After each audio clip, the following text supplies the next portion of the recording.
Joining us now, Tallahassee, Florida, Peter Schweizer, author of Blood Money, Why the Powerful Turn a Blind Eye While China Kills Americans. He's the president of Government Accountability Initiative, and he does a podcast called Drilldown, which is about dentistry, I believe. Right, Peter? You get into drilling down?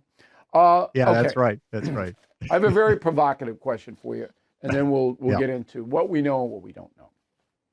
You watch this stuff as much as anybody does on the planet.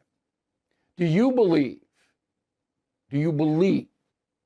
that Joe Biden took money while vice president, possibly president, from his son and brother, that he took cash? Do you believe it? Yes, and I think there's some evidence for that. That we do know that there were checks that his brother, James Biden, wrote to Joe Biden. This is shortly after he was vice president. And we also know that within the family, these LLCs, they set up these structures of LLCs that shifted a lot of money around, and it's very hard to know where it ends up. So I believe there's evidence for it.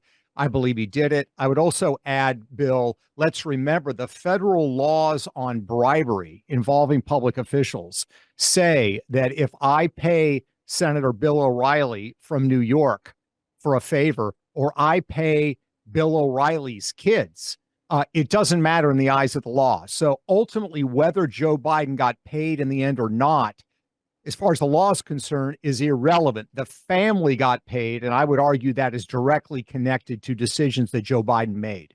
All right, but it's relevant to me. I want to know if the vice president and president of the United States took cash. Simple as that. Yeah. And if he did take the cash, he didn't put it on his tax returns. So that's another federal felony. All right. Correct. So you believe we know of $240,000 in two checks that James Biden sent to Joe Biden. We do know that for a fact, and it's but we don't know where that money. For. We don't have a bank account where that money landed or anything like that, right? Right. Correct. All right. So we don't know what happened to the money. No, the checks were written, and I think James Biden at one point said he was repaying a loan. Isn't that what he said? Yeah, he said he repaid a loan, although the House Oversight Committee, who had the banking records of both the vice president and his brother, say there's no evidence that the first loan ever took place. That in other words, that Joe Biden actually sent $200,000 to his brother. Now, James Comer, one of the Republican congresspeople leading a committee investigation, has a book coming out in a couple of weeks. I guess he's going to say what you're saying now. Maybe he'll advance the story a little bit. But when Joe Biden leaves office in 13 days, he then becomes a civilian. Do you anticipate the Trump administration is going to open up an investigation into bribery, tax evasion, these kinds of things?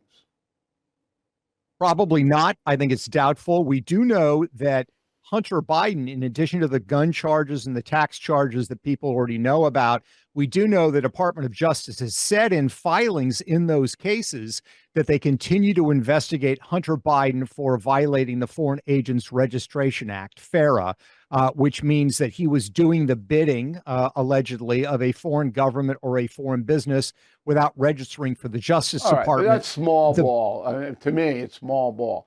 You say you don't think that the Trump administration is going to open a Justice Department investigation into Biden and Biden's money, the vice president, president. Why not?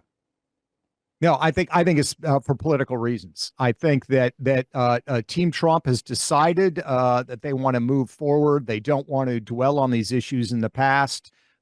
Trump, for all of his bombast, has always been a kind of forgive and forget kind of guy. So I just simply think it's not going to happen. They're going to move forward. I hope I'm wrong, but I don't think I am. Wouldn't the easiest way to be for Pam Bondi, and he'd have to be under the orders of Donald Trump, to appoint a special prosecutor to look into what happened so the American people will get a little closure. I mean, I know what you're saying, the New York Times and all these people, NBC News, oh, look at Trump, he's going to get the people. They've already set that up.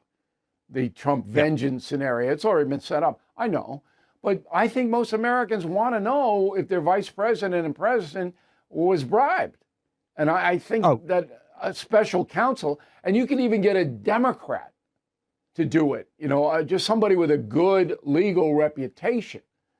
That's what I would do if I were president. Last word.